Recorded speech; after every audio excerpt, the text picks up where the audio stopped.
A Powell ranching family says claims of human trafficking and abuse are impossible. A Wyoming clerk says she won't certify an election if fraud is actually proven. And gator hunters in Florida want to engage in an exchange program with Wyoming elk hunters. We'll take a look at these stories and more today from Wyoming's largest news organization. I'm Wendy Corr for Cowboy State Daily. A Powell family running a ranch for troubled teens is asking a federal court to dismiss a lawsuit against it.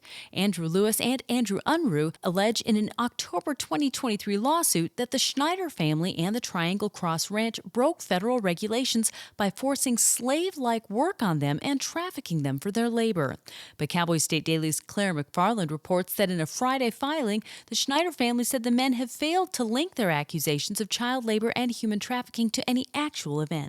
They're saying that the event is murky, that it kind of lumps the defendants in together rather than alleging concrete events by certain defendants to the ends that satisfy the civil claims. The filing on behalf of the Triangle Cross Ranch says the participants in the program and their parents or guardians were advised about the rigors of the program and the types of ranch chores that their sons would need to perform. Well, the worst of what so far has been a mild Wyoming winter is coming this week. Cowboy State Daily's Andrew Rossi reports that temperatures will start dropping later in the week. There's going to be a steep decline in temperature. We're talking anywhere from -10 to -25 below zero overnight temperatures, especially in the northern part of Wyoming. So Cody, Gillette, Sheridan, that neck of the woods. And there may be some heavier snow over the weekend once it cools down to that level, but we don't know enough to say for sure. But this is going to be an impactful storm, and it's going to be that first taste of winter that everyone's been talking about, waiting for, and alarmed about. These will be the coldest temperatures of the winter season so far.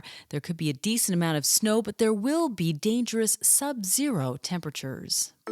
Well, as another presidential election cycle draws near, there's been continued and elevated focus on election integrity at local, state, and national levels. That was highlighted in Campbell County on Saturday when convicted January 6 Capitol riot participant Coy Griffin told an audience in Gillette that local officials should stand up to state and federal officials when it comes to certifying the results of elections they believe are fraudulent. Fremont County Clerk Julie Freese told political reporter Leah Wolfson that if fraud can be proven about an election, she won't certify it. If she sees the evidence and she sees the merit to it, she absolutely won't certify an election. And she said that's something that's been just severely missing with a lot of claims that people have made over the last few years. She said she sees no real evidence of voter fraud, not only in her county, but anywhere in Wyoming for that matter over the last few years. Freese said that Wyoming is one of the leading states for election security. I'll be back with more news right after this. At Hilltop Bank, we understand that buying a home is a big decision. That's why we're here to be your trusted partner on the path to home ownership. Our experienced mortgage team will guide you every step of the way, from pre-approval to closing. We offer competitive rates and a wide variety of home loan options to best suit your needs. With our local knowledge and personalized service, you'll feel confident and comfortable throughout the entire home buying process. Contact us today to start your journey toward home ownership. Hilltop Bank, member FDIC, equal housing lender. A husband found his 64-year-old wife dead in an apparent homicide Sunday afternoon in residential Sheridan. Preliminary evidence indicates the woman died of blunt force trauma. That's according to Captain Tom Ringley, Public Information Officer for the Sheridan Police Department.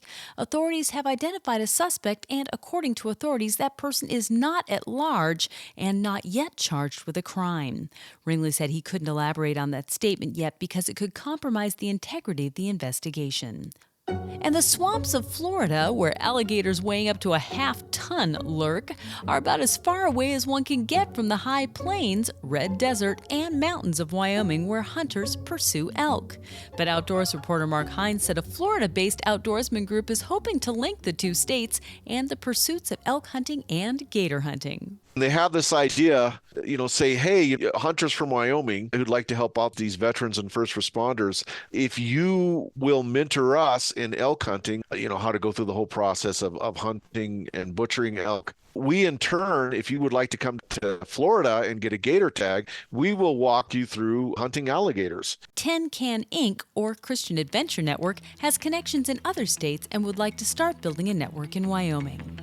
And that's today's news. Get your free digital subscription to Wyoming's only statewide newspaper by hitting the subscribe button on CowboyStateDaily.com. I'm Wendy Corr for Cowboy State Daily.